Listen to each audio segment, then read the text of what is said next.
नमस्कार प्रिय दर्शकों, प्यारे मित्रों, स्वागत है आप सभी का एक बार फिर से द नॉलेज गुरु के यूट्यूब चैनल पर। प्रिय दर्शकों, आज है एकदंत संकष्टी चतुर्थी। आज उत्तर प्रदेश के तमाम जिलों में कब दिखेगा चांद, क्या है मून राइजिंग की टाइमिंग, तो चलिए जान लेते हैं वीडियो में संपूर्ण जानकारी।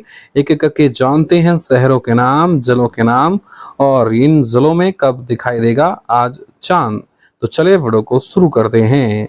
आज गाजियाबाद में चांद दिखेगा रात्रि 11:40 पर। नोएडा में चंद्रोदय होगा रात्रि 11:40 पर। लखनऊ में 11:28 पर। इलाहाबाद में 11:27 पर चांद दिखाई देगा। वाराणसी में 11:22 पर चांद दिखाई देगा। कानपुर में देर रात्रि चांद दिखाई देगा 11:31 पर।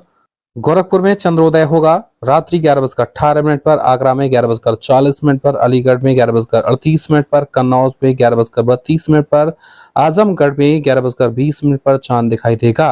बागपत में 11:40 पर चांद दिखाई देगा। बहराइच में 11:24 पर। अम्बेडकर नगर में 11:22 पर। बांदा में 11:33 पर। बरेली में 11:32 पर। बलिया में 11:16 पर चांद दिखाई देगा। चित्रकूट में चंद्रोदय होगा 11:32 पर। जौनपुर में 11:23 पर चांद दिखाई देगा। मेरठ में 11:33 पर चांद दिखाई देगा। प्रतापगढ़ में 11:25 पर। सोनभद्र में 11:23 पर चांद दिखाई देगा। उन्नाव में 11:30 पर चांद दिखाई देगा। हाथरस में 11:29 पर चांद दिखाई देगा। बिजनौर में 11:36 पर चांद दिखाई देगा। अलीगढ़ में 11:38 पर चांद दिखाई देगा। जालौन में 11:36 पर चांद दिखाई देगा। तो ये है उत्तर प्रदेश के विभिन्न शहरों में चंद्रोदय का सही समय।